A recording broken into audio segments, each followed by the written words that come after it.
Gempa bumi terjadi pada Selasa 29 Agustus 2023 mengguncang Kabupaten Tanah Bumbu, Kalimantan Selatan terasa hingga Bali.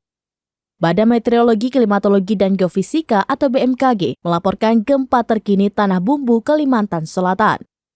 Informasi gempa Tanah Bumbu disampaikan BMKG via Twitter resmi @info_bmkg menyatakan gempa Tanah Bumbu berkekuatan magnitudo 7,4. Pusat gempa Tanah Bumbu berada di perairan selatan Kalimantan. Gempa berkekuatan magnitudo 7,4 itu terjadi di kedalaman 10 km. Waktu terjadinya gempa Tanah Bumbu pada pukul 2.55 waktu Indonesia bagian Barat.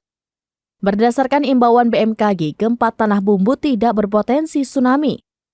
Meski demikian, guncangan gempa terasa kuat di Pulau Bali seperti Kuta, Gianyar, hingga Denpasar dengan skala 5 mmi. Wilayah Jawa Timur seperti Trenggalek dan Blitar juga ikut merasakan getaran gempa. Sebelumnya BMKG menyatakan terjadi gempa di Lombok Utara, Nusa Tenggara Barat berkekuatan magnitudo 6,5. Pusat gempa Lombok Utara berada di perairan utara NTB. Gempa berkekuatan magnitudo 6,5 itu terjadi di kedalaman 571 km. Waktu terjadinya gempa terkini Lombok Utara pada pukul 2.55 waktu Indonesia bagian Barat.